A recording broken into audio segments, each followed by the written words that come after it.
Hola, muy buenos días a todos. Bueno, ya tardes. Mi nombre es Cristóbal Fayad, soy profesional en cultura, en bienestar y bueno, docente o tallerista de artes plásticas, dibujo, caricatura, pintura. Entonces, hoy vamos a empezar a hablar sobre la pintura al óleo. Bueno, vamos a hacer una introducción. Hoy vamos a ver un poco como de los materiales, todo lo que necesitamos para nuestro trabajo, hablar un poco sobre esto y pues para que vayan alistando, para que lo entiendan un poco y en un próximo en vivo ya empezamos a trabajar directamente sobre la técnica. Ya saben que estoy igual pendiente de sus preguntas, comentarios y vamos hablando, vamos mirando. Trato de resolver todo lo que más se pueda. Hola Harvey, ¿cómo vas? Bueno, entonces en cuanto a la pintura, ya todos sabemos que si nos ponemos a ver en la historia, primero fue nos expresamos, nos comunicamos visualmente antes que la escritura, que la invención de la escritura. Entonces ya podemos empezar a mirar desde el arte rupestre, ¿sí? Que lo encontramos en muchas partes del mundo. Hay sitios más famosos que otros, pero bueno, así nos empezábamos a comunicar. Entonces todo esto tenía una connotación a veces hasta mágica, digámoslo así. Entonces cuando hablábamos de esa magia, creía, por ejemplo, no sé, yo pintaba el espíritu, pintaba un mamut, entonces, no sé, estaba invocando ese espíritu, la fuerza, bueno, demás. Bien, entonces digamos que a qué voy con todo esto, que primero nos expresamos visualmente, artísticamente, antes que el lenguaje como tal, que la escritura o lo que conocemos. Entonces vamos a empezar a hablar un poco más del óleo. El óleo, bueno, la pintura, se han utilizado muchos pigmentos, infinidad de pigmentos, de técnicas, pero ya más o menos por allá en el Renacimiento, que creo que muchos han hablado, han escuchado sobre el tema del Renacimiento, de Leonardo da Vinci, Miguel Ángel y demás, un poco antes de ellos, en el primer Renacimiento, ya empezamos a ver lo que es la pintura en óleo como tal. Cuando hablamos de pintura en óleo, ¿a qué nos referimos? Al aceite. Bueno, por eso se llama óleo, ¿sí? Entonces estamos hablando de pintura en base de aceites, ¿listo? Les voy a mostrar acá como para que se vayan familiarizando. Obviamente en el mercado pues tenemos muchas calidades, diferentes calidades de la pintura. Entonces voy a empezar, digamos, con unos que son, como decir, la gama económica, que serían más o menos unos óleos como estos, ¿cierto? Entonces una gama económica se consigue fácilmente de cualquier papelería, miscelánea, ¿listo? ¿Qué tienen que tener en cuenta? Súper importante. Cuando ustedes van a comprar la cajita, no tengo por acá el empaque, voy a mostrar la diferencia. Acá tengo también ustedes unos acrílicos. Entonces ustedes tienen que mirar que diga, voy a acercarlo ahí, que dice oil, o sea, óleo de aceite, ¿vale? Porque muchas veces hay estudiantes que a veces van y compran, se confunden. Entonces, por ejemplo, compran, ven la caja similar, pero si ustedes ven, no sé si ahí se alcanza a enfocar, acá dice acrílico. Listo, es diferente la pintura acrílica a la pintura en óleo. La pintura acrílica pues, es una pintura a base de agua. Listo, pero por ahora nos vamos a empezar a enfocar en el óleo. O a veces también compran las pinturas y dice watercolor. ¿Qué quiere decir eso? Que son acuarelas. Entonces, tener muy presente, muy en cuenta que vamos a trabajar es con pintura en óleo, pintura en base de aceite. ¿Listo? Entonces les decía, estos serían unos óleos, digamos, relativamente económicos. Ya tenemos, por ejemplo, también encontramos ya marcas, digamos, como decir, una gama media, por así decirlo, ya por ejemplo ustedes ven. Entonces ya este es un óleo de gama media, ya son un poco obviamente más costosos, ya ahorita les explico un poco como tal vez algo de diferencia entre las pinturas, entre los óleos de buena calidad. Y esto pues ya serían, digamos, los tubitos. Digamos que esta es una marca bastante reconocida, que son los Winsor. Ya es un óleo ya muy profesional, ¿vale? digamos que realmente para arrancar lo que les estoy diciendo, y vamos a hablar un poco más, es como de los materiales que se necesitan para poder vincularnos en este mundo. Me gusta mucho la pintura en óleo por varios motivos. A veces cuando hablan de óleos, a la gente le da como cierto, no sé, no sé si decirlo, temor, como que se imaginan como óleo, no, los grandes artistas, y eso no, yo no lo puedo hacer.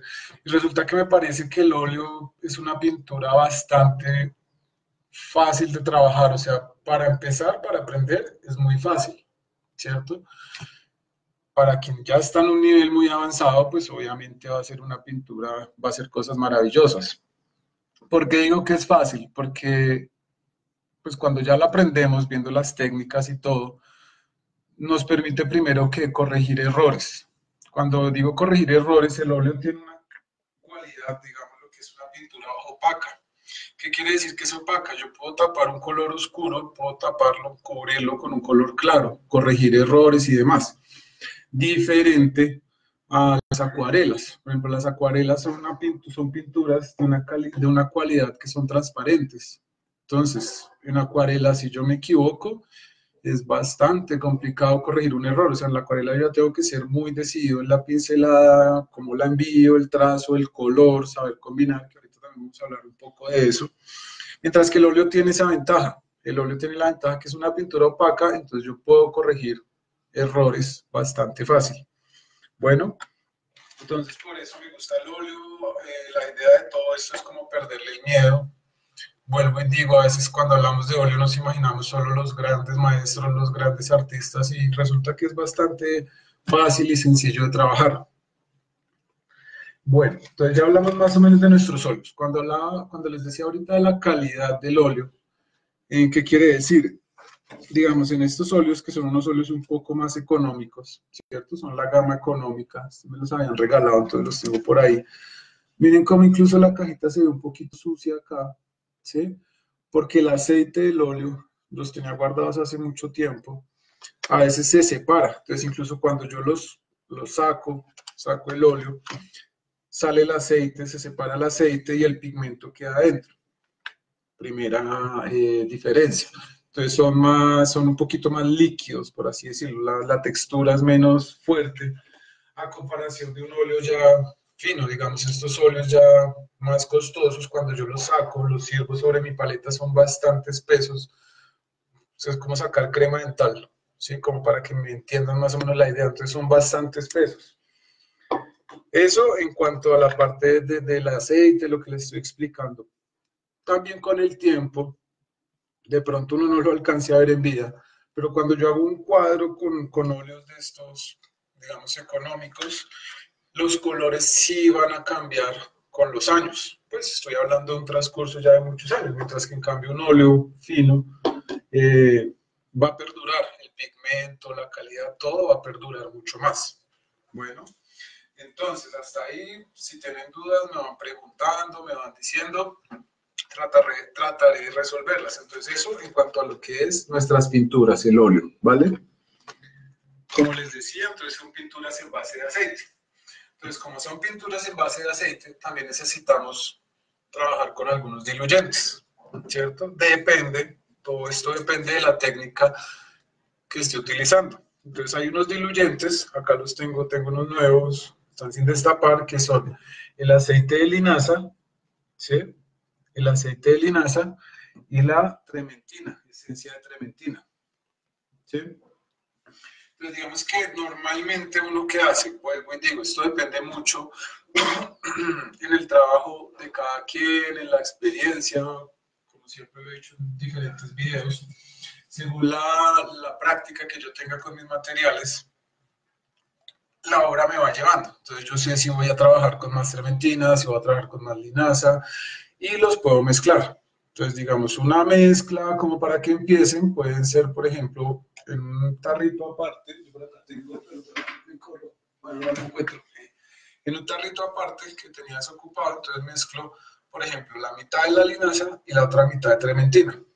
Bien. Esto me va a permitir manipular o manejar mi óleo de una forma, vuelvo y digo, mejor, depende de lo que esté haciendo. Si yo lo trabajo puro, como sale el óleo, por ejemplo, lo trabajan muy bien para espátula, ¿sí? Trabajando también, ya vamos viendo un poquito de espátulas, pinceles. Entonces yo puedo trabajar con una espátula. Entonces va a ser como para técnicas muy de impasto, ¿sí? Ahí ya vamos empezando poco a poco a hablar de técnicas. Entonces el impasto es cuando yo pongo la pintura así, ¿cómo decirlo que no suene mal? Bueno, como en pasta, ¿sí? Que se ve como con textura, como con relieve. Esa es una de las cualidades también muy bonitas del óleo.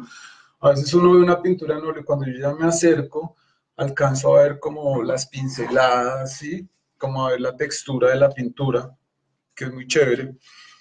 Y también puedo, por ejemplo, si yo lo rebajo bastante, entonces si yo rebajo bastante con estos que me quede como muy aguadita la pintura, entonces ya puedo empezar a trabajar algo que se llaman veladuras. Veladuras es que, por ejemplo,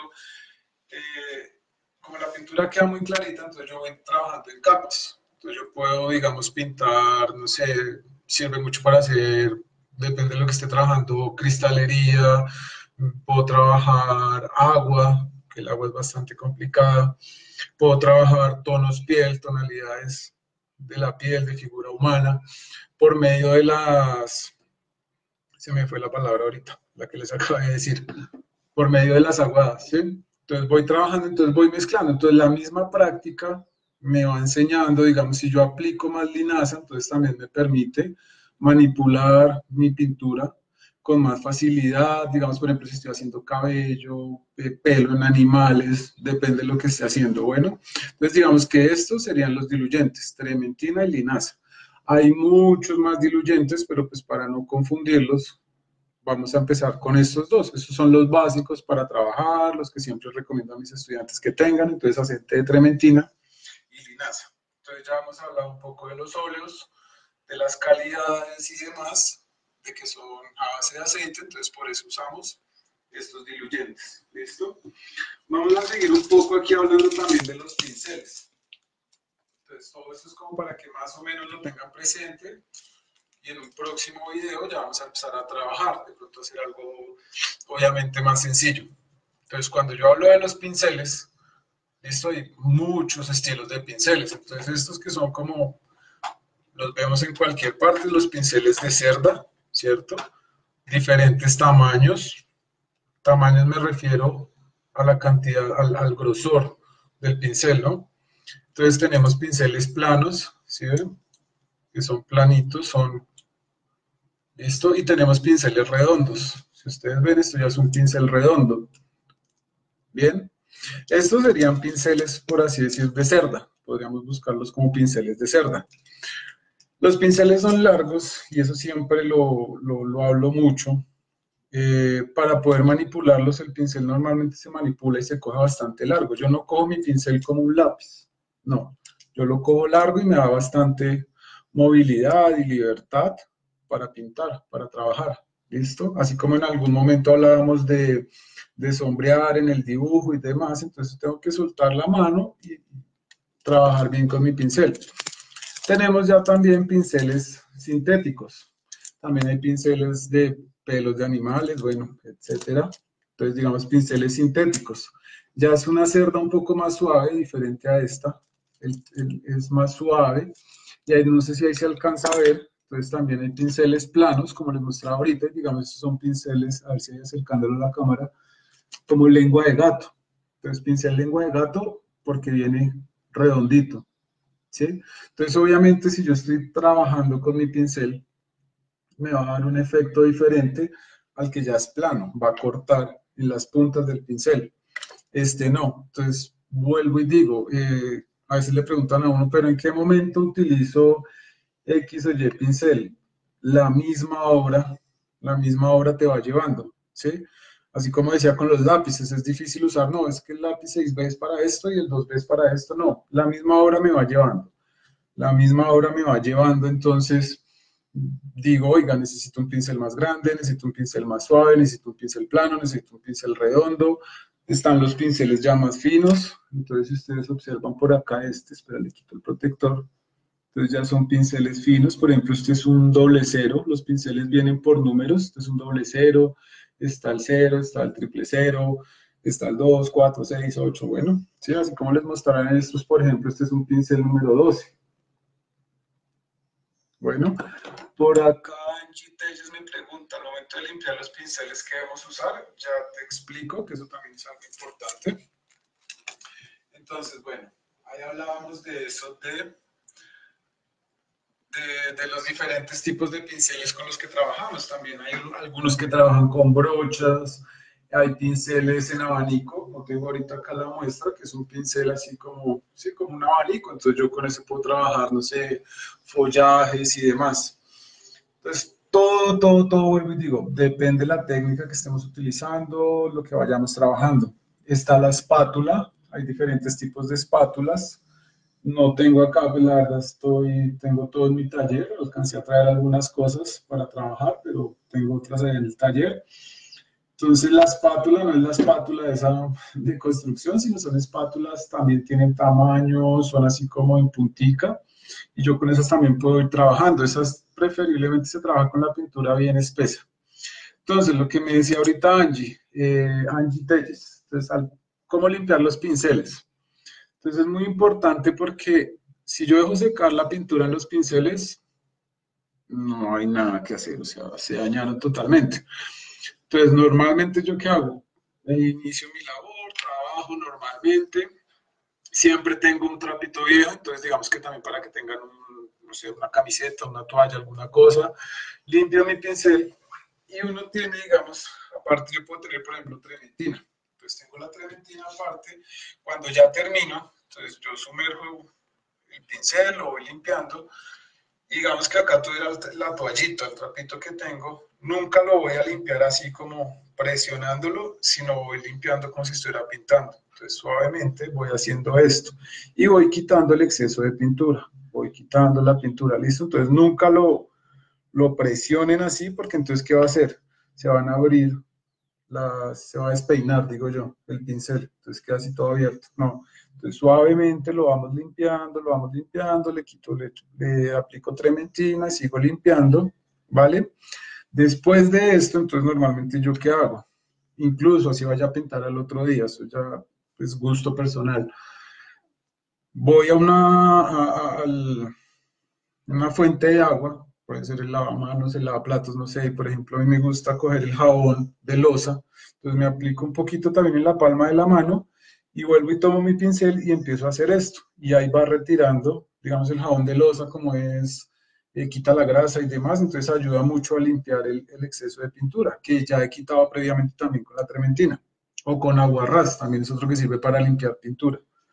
Entonces lo mismo, me pongo así jaboncito en la mano y lo voy limpiando y dejo que vaya cayendo agua también después y ahí va saliendo la pintura poco a poco. ¿Listo? Que yo vea que ya como que no me quedan residuos de pintura.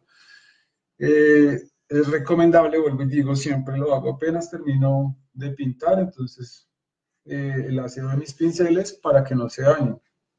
¿Sí?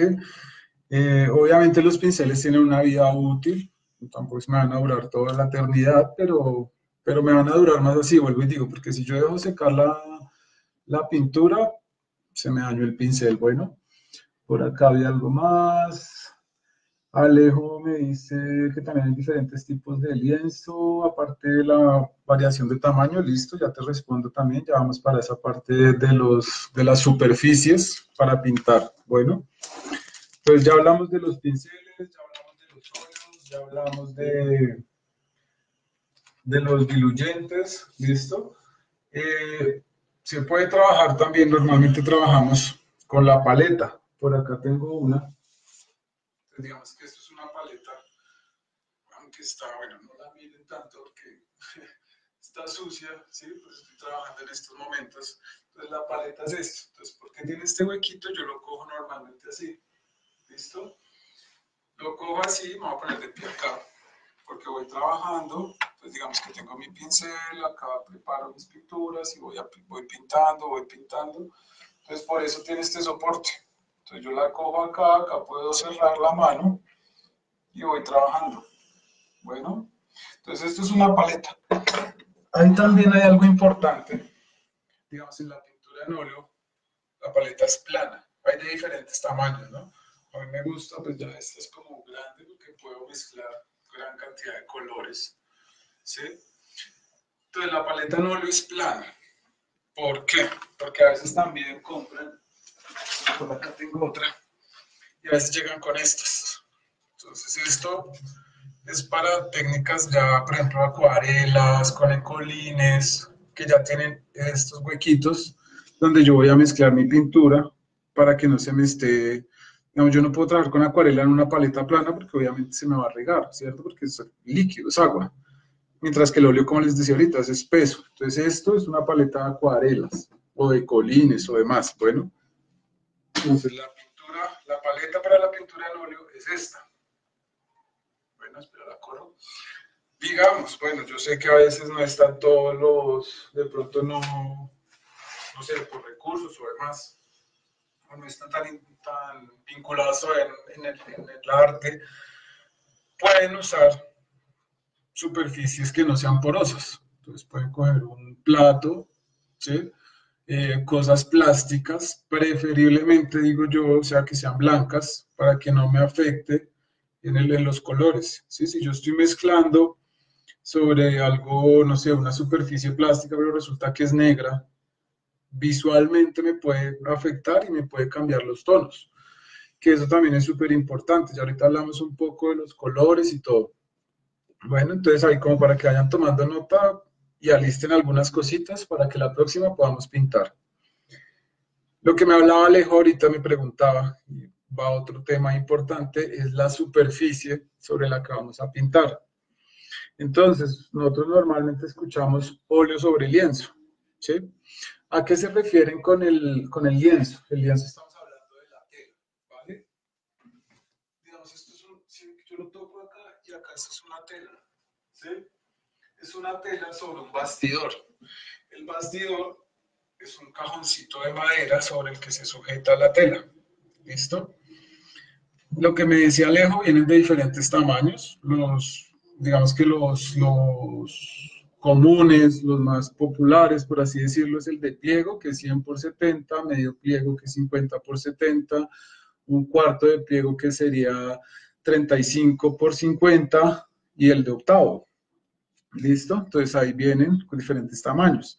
Ya hay empresas especializadas para eso, no voy a hacer cuñas acá comerciales, en las que yo también puedo solicitar diferentes tamaños. Por eso digo, esos son como los tamaños que consigo fácilmente en cualquier tienda, en cualquier papelería o tienda de arte. Pero digamos que, no sé, por X o Y razón o por un encargo, porque quiero hacer necesito un bastidor de 1,50 por 80, lo mando a hacer. Bueno, también lo puedo hacer, también se puede hacer, y ahorita hablamos un poquito de eso, pero pues es un proceso un poquito más largo que me va a quitar tiempo, entonces prefiero ya comprar las cosas hechas, pero se puede hacer, entonces les estaba explicando, entonces hablamos del lienzo, entonces el lienzo como tal es la tela. Cuando yo voy a comprar, entonces normalmente necesito un bastidor de 1 metro por 70. Entonces, acá en Colombia, la tela que se utiliza es la lona costeña. Bueno, igual seguimos diciendo lienzo, pero el lienzo acá sería muy costoso conseguir acá tela de lienzo. Tocaría mandarla a traer, entonces acá los elaboran con lona costeña. Entonces, cuando yo tengo mi tela, eso viene con un proceso de imprimación, que ya ahorita les voy a explicar para que ustedes puedan hacer algo como muy casero también. Entonces la imprimación consiste en preparar la superficie para que pueda trabajar la pintura. En ese caso, yo no puedo aplicar esto, tiene un proceso, vuelvo les digo, tiene un proceso la tela, eso se llama la imprimación.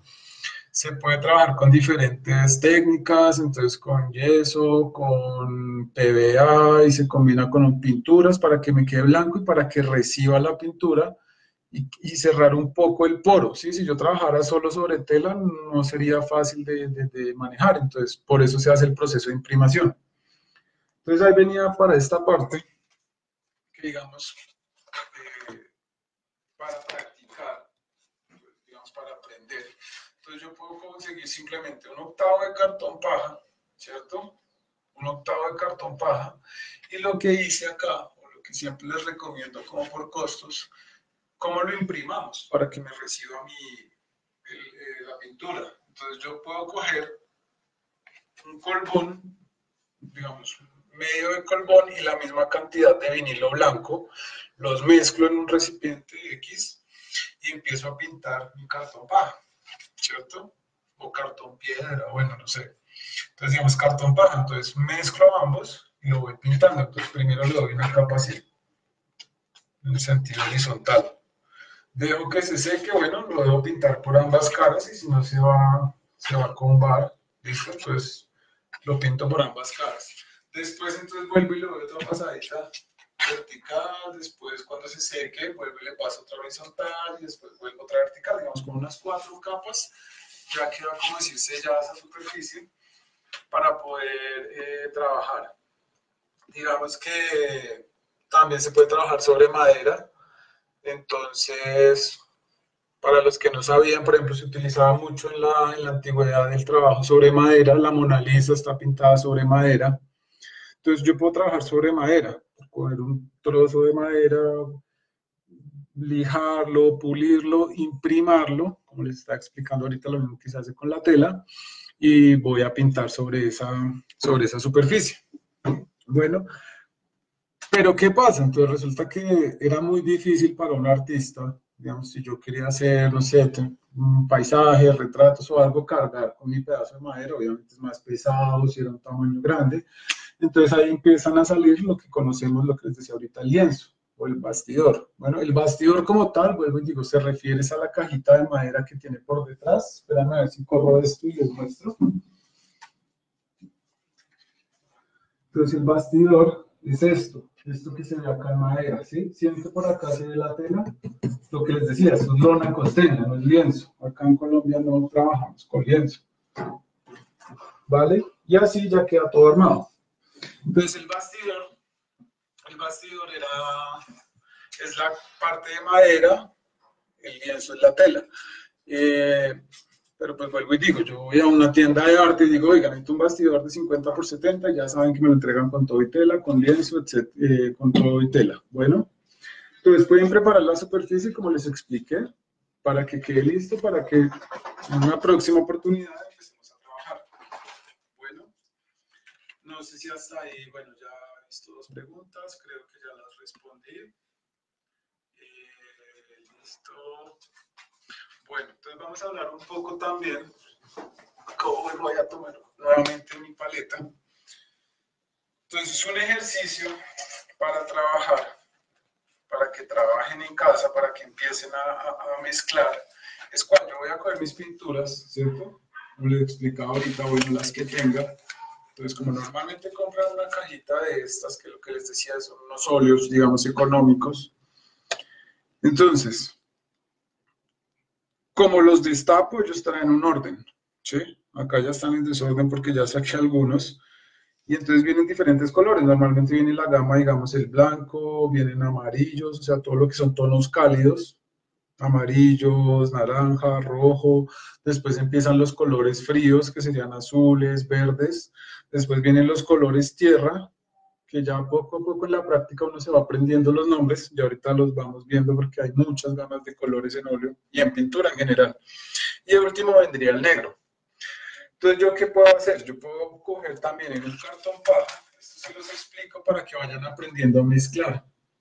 Resulta que yo tengo que aprender a manejar muy bien los colores, ¿cierto? Aprender a crear, el profe Félix, hola profe, aprender a crear muchos tonos y demás. ¿Listo? Para que aprendamos también a hablar un poco en cuanto a términos de pintura, de color y demás, porque pues, mucha gente dice, no sé, por ejemplo, así, hablan que el azul cielo. Entonces, ¿cuál es el azul cielo? Si yo vuelto a ver el cielo en un cielo despejado, encima mío tiene un azul y a medida que se va hacia el horizonte tiene otro tono, tiene otra tonalidad de azul.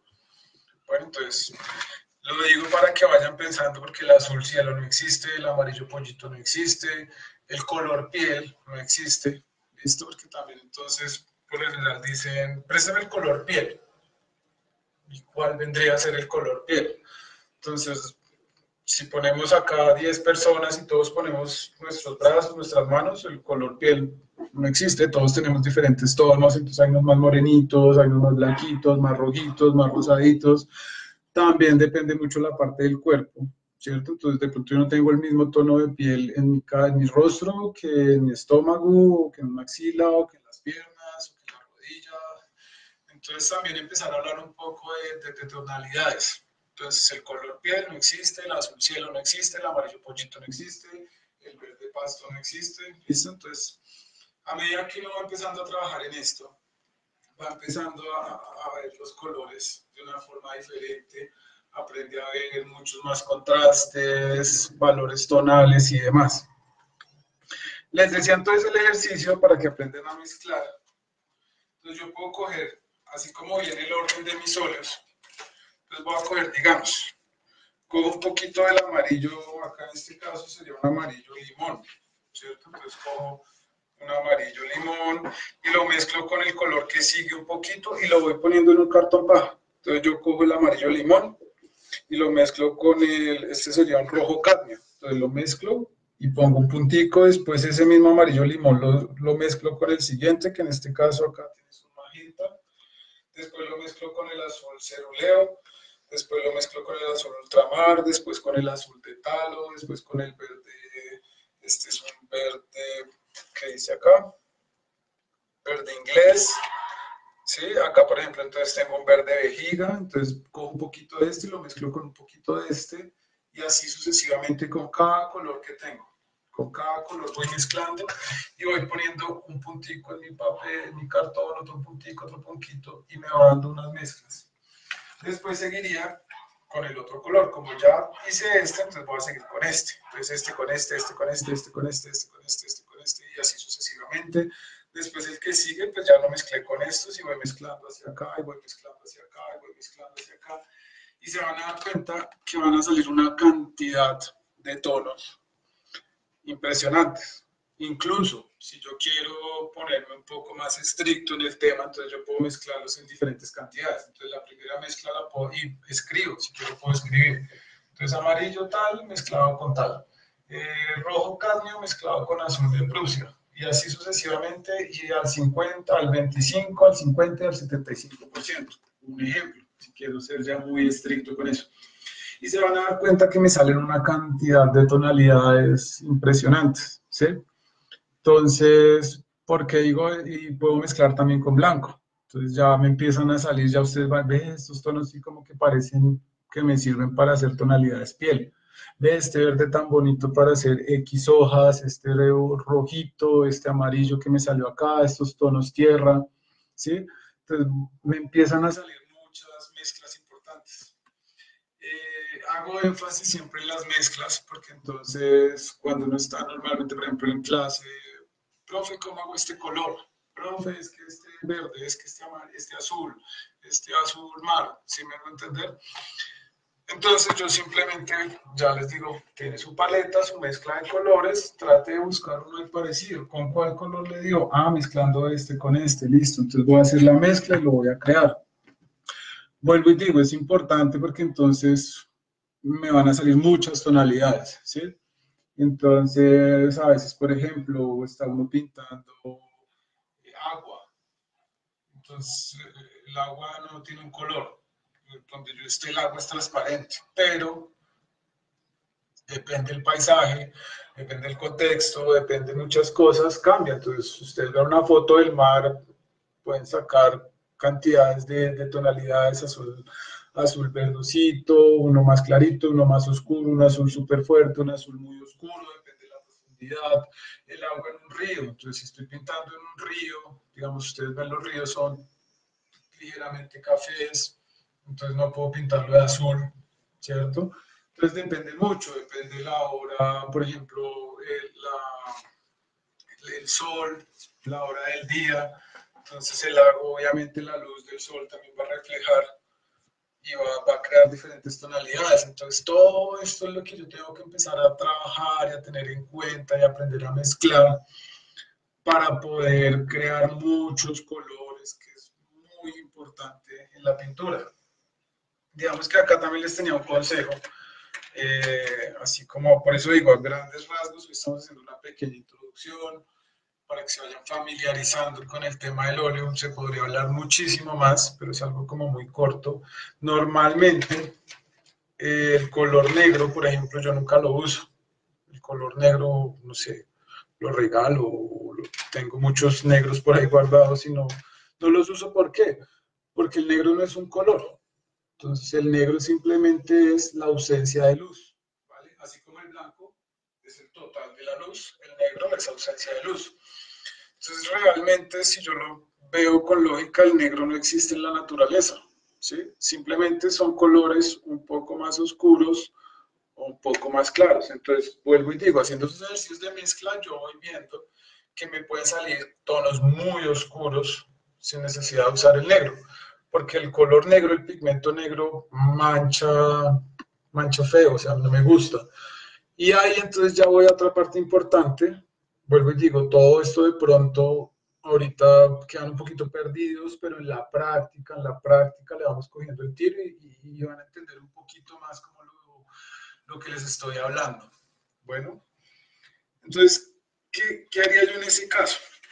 En vez de trabajar con colores negros, por ejemplo, si yo hago un gris con blanco y negro, pues me va a salir un gris muy plano. Y vuelvo a lo mismo, no todos los grises son iguales. Entonces hay grises, yo puedo hacer un gris tirando amarillo, un gris tirando azul, depende del contexto en el que esté. Entonces acá les quería mostrar, digamos, esto, así como muy básico. No sé si ahí se ve, espera a ver hacia dónde corro acá. Bueno.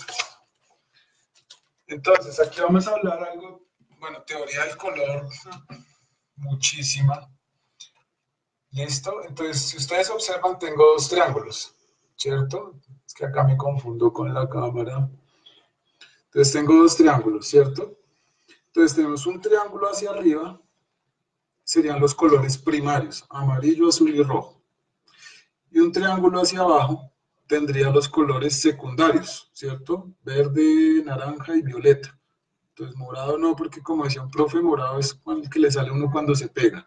Entonces, violeta. Entonces, amarillo, azul y rojo, primarios, secundarios. Está ahí, todos lo tenemos súper claro, ¿cierto? Eso es básico de primaria, de prejardín.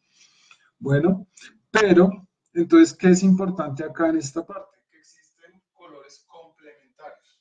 Entonces, ¿qué sería un color complementario? Un color complementario es el opuesto en este círculo, en esta estrella que hicimos, aunque en un círculo cromático obviamente van a haber muchos más tonos entre estos medios, ¿cierto? Entonces es el secundario que no contiene ese primario. Entonces, ejemplo, el verde es un secundario que está hecho amarillo-azul, ¿cierto? Verde es un secundario que no contiene a este primario, al rojo. El azul, ¿cuál es su complementario? El naranja. El amarillo, ¿cuál es su complementario? El violeta. Bueno, entonces, ¿qué pasa? En pintura, resulta que yo puedo crear, si yo combino esos colores, digamos, yo uso mucho para crear negros, cojo negros entre comillas, utilizo de pronto, depende de lo que esté haciendo, el verde, un verde vejiga, o el digo, se llama cuestión de colores, la paleta que estamos manejando. Entonces puedo combinar verde y rojo, ¿sí? Entonces si yo combino un poquito más de rojo que verde, entonces me va a dar un café bastante oscuro, ¿cierto? Si le pongo un poquito más de verde, entonces me va a dar un tono ya más tirando a negro. Y así voy mezclando con complementarios. Lo mismo, si yo combino un naranja y un azul, entonces me va a dar un color bastante oscuro que yo puedo aplicarle blanco y entonces ya me va a salir una gama de grises mucho más bonita. Entonces, lo que les decía ahorita, yo puedo hacer grises que vayan como hacia el verde, puedo hacer grises que vayan como hacia el rojo, grises que vayan hacia el azul, grises que vayan hacia el violeta, hacia el naranja, ¿cierto? Y puedo crear una gran gama de colores. Entonces, vuelvo y digo, no en mi gusto, ¿sí? Como me enseñaron y como me lo ha dado mi experiencia, no uso el color negro. ¿Sí? Mancha horrible, entonces trabajo mucho con complementarios, ¿sí? Siempre doy un ejemplo, entonces así como hablábamos ahorita, por ejemplo, el complementario del amarillo, ¿cuál sería? Un violeta, ¿cierto? Entonces, si yo trabajo, por ejemplo, yo estoy haciendo, no sé, un caballo blanco, Entonces ese caballo blanco está corriendo sobre el desierto, ¿cierto? Que es arena. Entonces está amarillo. Entonces yo puedo crear unos grises para este caballo tirando a grises como violetas, como, ¿cierto? Y me va a dar un contraste mucho más bonito, ¿cierto? Que crear un gris con blanco y negro. Entonces puedo crear muchos grises porque es un caballo blanco, pero va a tener una escala de grises muy grande. Entonces puedo crear caso contrario, el caballo está corriendo, un caballo blanco está corriendo sobre pasto, sobre la naturaleza, entonces ya puedo empezar a crear unos grises de pronto con verdes, puedo crear algunos grises cafés, rojizos, entonces va a dar un efecto mucho más bonito.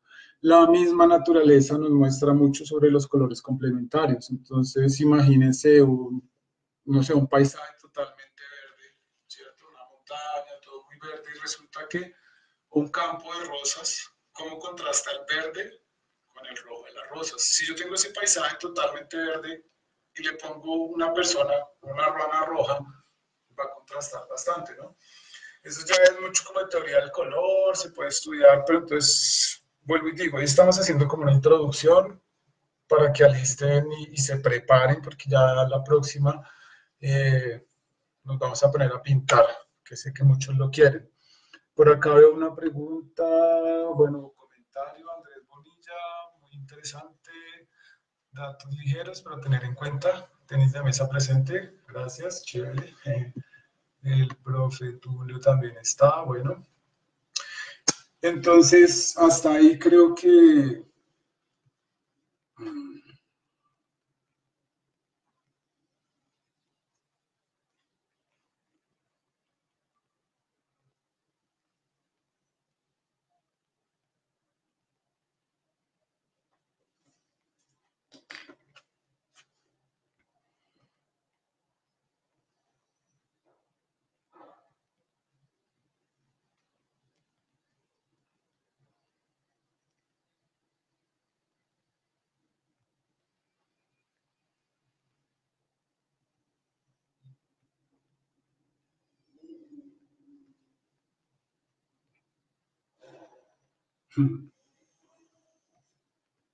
Listo, ahí no sé qué pasó, se me cerró esto. Bueno, igual muchas gracias a todos. Espero que nos veamos en la próxima oportunidad y alisten los materiales más o menos que les dije y trabajamos, ¿vale? Muchas gracias y espero que les haya gustado este video, este en vivo y seguimos. Bueno.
Aló. Ay, bien, señora, ¿cómo vas? Sí, señora. Ay, ¿y dónde se le da eso? Espérame.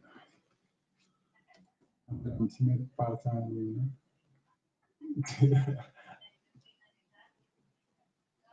Yo.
que no he podido pasar eso, ¿dónde es?